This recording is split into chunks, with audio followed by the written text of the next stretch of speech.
দেখো, এই ফ্রি ফায়ারটা সামান্য একটা গেম হলেও এটা যে অনেক মানুষের জীবন পরিবর্তন করে দিয়েছে, আবার অনেক মানুষের জীবন যে ধ্বংস করে দিয়েছে এটা আমাদের সকলেরই জানা। তবে সামান্য এই গেমটা যে গোটা একটা পরিবারকে আবার নতুন করে জীবন দান করবে এটা আসলে সকলের অজানা ছিল। হ্যাঁ বন্ধুরা, আজকের গল্পটি এমনই একটা পরিবারকে নিয়ে যারা এই ফ্রি ফায়ার গেমটাকে একেবারেই সহ্য করতে পারতো না, বরং তাদের সন্তান যখন এই গেমটা খেলতো তারা আরো উল্টো বকাবকি করতো। আর ভাগ্যের কি অপূর্ব লীলা খেলাটাকে সেই গেমটা আজকে গোটা পরিবারটাকে বাঁচিয়ে রেখেছে। আর এখন তার বাবা মা উৎসাহ দেয় তাদের সন্তানকে যে ফ্রি ফায়ার খেলো। এই জন্যই চলো জেনে আসি আসলে কি এমন ঘটেছিল ওই পরিবারটার সাথে। তো বেশি ব্যাকপ্যাক না করে ছোট্ট একটা ইন্ট্রো দিয়ে আজকের ভিডিও শুরু করা যায়। তো আজকের গল্পটা শুরু হতে চলেছে ছোট্ট একটা গ্রামের ছোট্ট একটা পরিবারকে নিয়ে।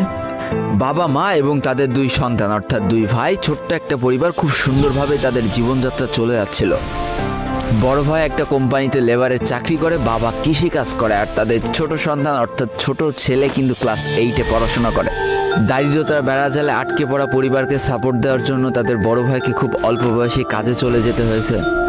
এই জন্য বড় ভাইয়ের পড়াশোনাটা ঠিকমতো হয়ে ওঠেনি। তবে বাবা মার একটাই স্বপ্ন ছিল যে তাদের ছোট সন্তান অর্থাৎ ছোট ছেলে যাতে উচ্চশিক্ষায় শিক্ষিত হয়।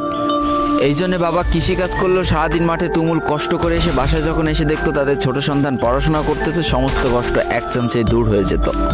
আর তাদের ছোট সন্তান পরিবারের অভাব দেখতে দেখতে বড় হচ্ছে, তো তাই সে একটা সময় ঠিক করেই ফেলে যে তাকে অনেক বড় হতে হবে, লেখাপড়া করে অনেক বড় মানুষের মতো মানুষ হতে হবে। আর ঠিক এমনটাই হতে থাকে। তাদের ছোট ছেলে খুব ভালো রেজাল্টও করতে থাকে, প্রত্যেক ক্লাসে টপ হতেও থাকে। তবে তার একটা বদ অভ্যাস ছিল, সেটা হচ্ছে ফ্রি ফায়ার গেম খেলা। করোনা চলার সময় যখন তার স্কুল বন্ধ হয়ে যায় তখন তার বাবা এবং বড় ভাইয়ের জমানো কিছু টাকা দিয়ে তাকে একটা ফোন কিনে দেওয়া হয় অনলাইনে ক্লাস করার জন্য। তার ফোনটা ছিল 3 GB র্যামের একটা ফোন। তবে এইখান থেকেই তার ফ্রি ফায়ার গেমের সাথে পরিচয় হওয়া। সারাদিন পড়াশোনার ফাঁকে সময় পেলেই সে ফ্রি ফায়ার গেম নিয়ে বসে পড়তো। আগে যেমন বাইরে খেলাধুলা করতো, এখন সে আর বাইরে খেলাধুলা করে না, ঘরে বসে সারাদিন ফোন টিপে আর ফোনে গেম খেলে। এদিকে তার বাবা মা যখন ফ্রি ফায়ার গেম খেলা দেখতো তখন প্রচণ্ড পরিমাণ রেগে যেত, এমনকি মারধর পর্যন্ত করতো যে তুই এই গেম খেলা বাদ দিয়ে দে। তবে তাদের ছোট ছেলে যতই বাবা মার বাধ্য সন্তান হোক না কেন, ফ্রি ফায়ার গেমটা ছাড়তে সে একেবারেই নারাজ। প্রথম দিকে পড়াশোনার ফাঁকে ফাঁকে গেম খেললো, যখন তার বাবা মা তাকে বকা শুরু করে তখন সে রাতের অন্ধকারে গেম খেলা শুরু করে। তবে বন্ধুরা বলে রাখা ভালো, সে কিন্তু তার পড়াশোনা একেবারেই ঠিক রেখেছিল, অর্থাৎ গেমের কোনো কালো ছায়া পড়াশোনার উপরে কোনোদিনই সে পড়তে দেয়নি, যার কারণে তার রেজাল্টও মোটামুটি ভালোই হতো।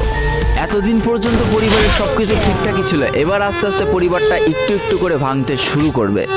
পরিবারের সকলের সম্মতিতে পরিবারের বড় ছেলের সাথে পাশের গ্রামের একটা মেয়ের বিবাহ সম্পন্ন করা হয়। আর যেন বিবাহের কয়েক মাস যেতে না যেতে বড় ভাইয়ের পরিবর্তন লক্ষ্য করতে শুরু করা যায়।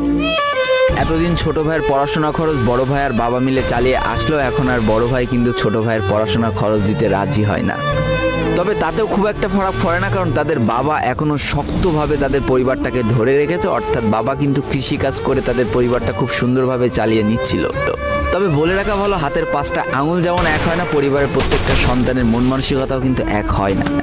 কিছুদিন পর বড় ভাই পুরোপুরি আলাদা হয়ে যায়, তার বউকে নিয়ে নতুন করে সংসার তৈরি করে।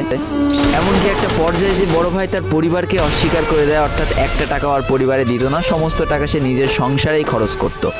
4 জনের পরিবারটা ভেঙে যে এখন 3 জনের পরিবার হয়ে গেল, বাবা মা আর তাদের ছোট সন্তান।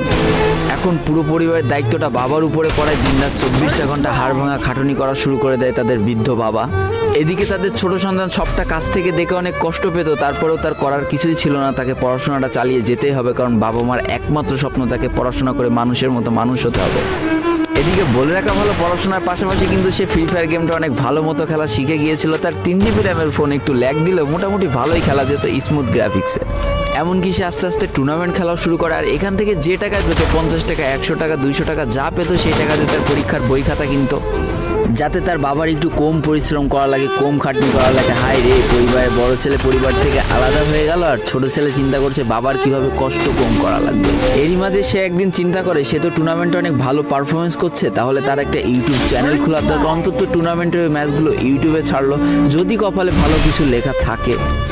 এমনই একদিন তার একটা টুর্নামেন্ট চলছিল, সে বারান্দায় বসে বসে টুর্নামেন্টটা খেলছিল, আর ঠিক সেই সময় তার বাবা হাড় ভাঙা খাটুনি করে মাঠ থেকে কেবলই বাসায় ঢুকছিল।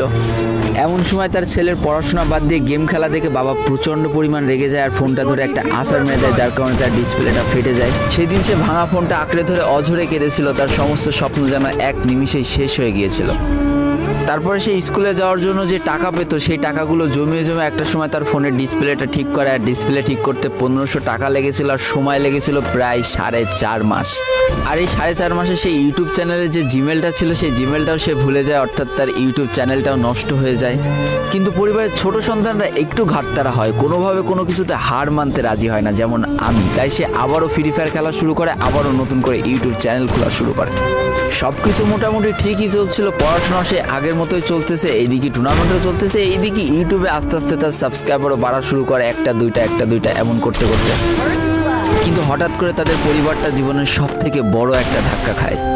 যেহেতু তাদের বাবা কৃষিকাজ করে তাদের পরিবার চালাতে হিমশিম খাচ্ছিল, পরিবারে এত প্রেশার, 24 ঘন্টা হাড় ভাঙা খাটুনি করতে করতে একটা দিন হঠাৎ করে উনি প্যারালাইসিস হয়ে যায়। তার ডান পাশের হাত এবং পা পড়ে যায়, যার কারণে সে একেবারে অক্ষম হয়ে পড়ে। আর এটাই ছিল তাদের পরিবারের সব থেকে বড় কালো অধ্যায়।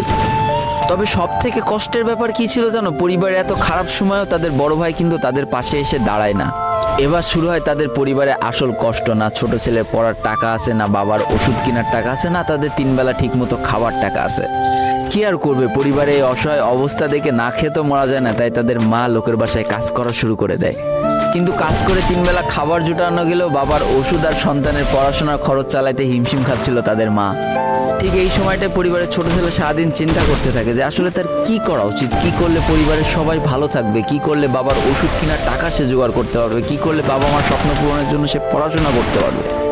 তার সামনে শুধু একটা অপশনে খোলা ছিল, সেটা হচ্ছে ফ্রি ফায়ার গেমটা। কি আর করবে, সারাদিন সে পড়াশোনা করতো আর সারা রাত ফ্রি ফায়ার গেম খেলে খেলে ভিডিও আপলোড করা শুরু করে ইউটিউবে। তোমরা শুনে অবাক হয়ে যাওয়া, 24টা ঘন্টার মধ্যে সে মাত্র 4.5 ঘন্টা ঘুমাতো। দিনের বেলা স্কুলে থাকতো, স্কুল থেকে এসে সে একটা চার দোকানে কাজ করতো, চার দোকান থেকে বাসায় এসে পড়াশোনা করতো, পড়াশোনার পরে রাত্রেবেলা ফ্রি ফায়ার গেম খেলে ভিডিও আপলোড করতো। সৃষ্টিকর্তা হয়তো তাদের কষ্টটা দেখেছিল, তাই তার বেশি দিন কষ্ট করা লাগেনি। 4.5 মাসের মাথায় তার একটা ভিডিও ভাইরাল হয়ে যায়। ব্যাস, লাইফের মোড়টা এইখান থেকে ঘুরে গিয়েছিল। তোমরা সকলে জানো একটা ভিডিও ভাইরাল হলে আসলে কি হয়। সব জায়গায় তার নাম ছড়িয়ে যায়, মানুষ আস্তে আস্তে তার ভিডিও দেখতে শুরু করে, তাকে পছন্দ করতে শুরু করে, তার গেম প্লে ভালো লাগতে শুরু করে। একটা সময় সে একটা ভালো প্লেয়ার হয়ে যায়। আর সে জীবনে প্রথম পেমেন্ট পেয়েছিল 12,500 টাকার, যেখান থেকে 7,000 টাকার তার বাবার জন্য ওষুধ কিনে দিয়েছিল, আর বাকি টাকাটা তার আম্মুর হাতে তুলে দিয়েছিল। তারপর থেকে তার মাসিক বেতন কখনো ওই 12,000 টাকার থেকে কমেনি, বাড়তে বাড়তে বাড়তে বাড়তে একটা সময় তার মাসিক বেতন দাঁড়ায় 1 লাখ টাকা, যেটা ছিল তাদের পরিবারের জন্য অবিশ্বাস্য একটা ব্যাপার। যেই পরিবারটা না খেতে পেয়ে প্রায় মরার মতো অবস্থা হয়ে গিয়েছিল, সেই পরিবারটা আজকে কোথা থেকে কোথায় যে দাঁড়ালো। তবে সব থেকে মজার ব্যাপার কি জানো, এখন আর ফ্রি ফায়ার খেলতে দেখলে তার বাবা মা কিন্তু তাকে বকে না। তো দেখো, জীবনে খারাপ সময়গুলো চিরদিন স্থায়ী হয় না, খারাপ জীবন কাটিয়ে কিন্তু ভালো সময় আসে। অর্থাৎ তাদের পরিবার এখন ভালো সময় চলে এসেছে। তার বাবা আগে থেকে অনেক সুস্থ হয়ে গিয়েছে, এখন নিজে থেকে হাঁটাচলা করতে পারে, তাকে আর কাজ করে খেতে হয় না, তার মাকেও এখন আর কাজ করতে হয় না। এইদিকে সব থেকে বড় আনন্দের ব্যাপার কি জানো, ওই ছেলেটা তার পড়াশোনাটাও ঠিক রেখেছিল। অর্থাৎ এসএসসি পরীক্ষায় সে কিন্তু জিপিএ 5 পেয়ে উত্তীর্ণ হয়েছে। তো বন্ধুরা, আজকের গল্পটা থেকে আমরা কি শিখলাম? জীবনে কোনো পরিস্থিতিতে, যতই খারাপ পরিস্থিতি আসুক না কেন, তোমাকে হার মানা যাবে না।